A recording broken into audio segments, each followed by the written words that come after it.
അസ്സലാമു അലൈക്കും വറഹ്മത്തുള്ളാഹി. ബഹുമാനപ്പെട്ട അധ്യക്ഷൻ, ഈ വേദിയിലിരിക്കുന്ന പ്രിയ കൂട്ടുകാരെ, 2K26 ജനിത്തിൻ്റെ ഈ വർണ്ണാഭമായ വേദിയിൽ ഞാൻ നിങ്ങൾക്ക് ഒരു കൊച്ചു കഥ പറഞ്ഞു തരാം. എൻ്റെ കഥയുടെ പേര് വിസ്മയം തീർത്ത വിരുന്നു സൽക്കാരം.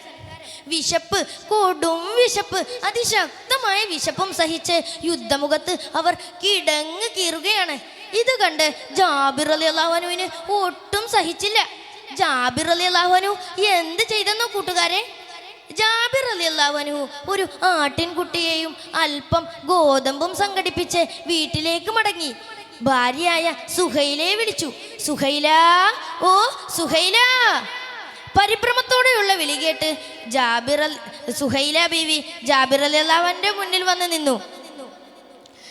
നബി സല്ലല്ലാഹു അലൈഹി വസല്ലമ തങ്ങൾക്ക് വിശക്കുന്നു, നീ പോയി അല്പം ഭക്ഷണം തയ്യാറാക്ക്. ഇതും പറഞ്ഞ് ജാബിർ റളിയല്ലാഹു അൻഹു കത്തി മൂർച്ചയാക്കി ആടിനെ അറുത്തു. നബി സല്ലല്ലാഹു അലൈഹി വസല്ലമ തങ്ങളെ ക്ഷണിക്കാൻ തിരുചാരത്തേക്ക് നീങ്ങി. പിന്നെ വീട്ടിൽ സംഭവിച്ചതൊന്നും ജാബിർ റളിയല്ലാഹു അൻഹു അറിഞ്ഞില്ല.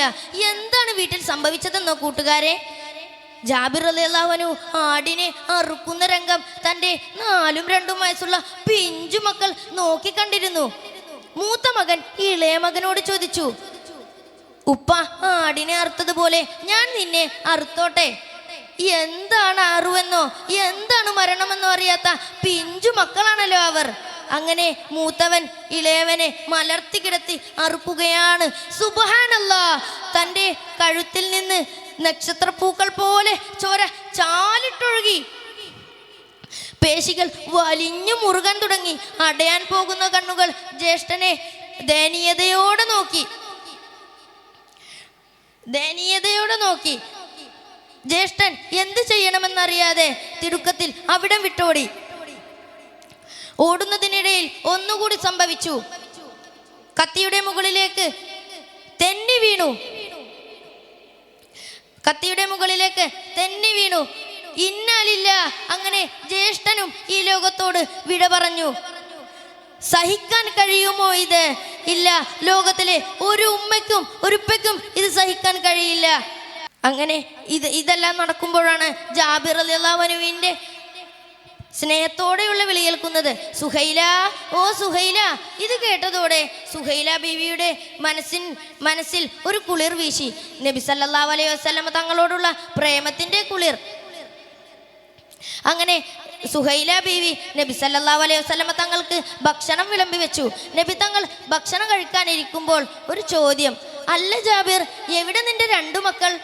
ജാബിർ റളിയല്ലാഹു അൻഹു സുഹൈല ബീവിയോട് ചോദിച്ചു. സുഹൈല ബീവി വിഷയം മാറ്റാൻ ശ്രമിച്ചുവെങ്കിലും നടന്നില്ല. നബി തങ്ങൾ അത് വീണ്ടും ചോദിച്ചു. അങ്ങനെ ഒടുവിൽ ആ ദുഃഖം അവരെ അറിയിച്ചു. ജാബിർ റളിയല്ലാഹു അൻഹു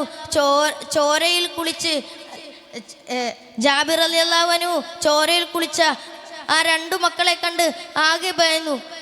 നബി തങ്ങൾ പറഞ്ഞു, ഞാൻ വിളിക്കാം അവരെ. യമുന, ജാബിറിന്റെ 2 മക്കളെ, എഴുന്നേറ്റ് വരൂ.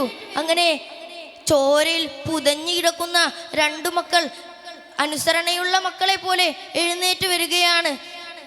അത്ഭുതം, അത്യാത്ഭുതം! അവരുടെ കണ്ണുകൾക്ക് അത് വിശ്വസിക്കാൻ കഴിഞ്ഞില്ല. ജാബിർ റളിയല്ലാഹു അൻഹുവിന്റെ വീട് അങ്ങനെ ആ സൽക്കാരത്തിന് സാക്ഷ്യം വഹിക്കുകയാണ്.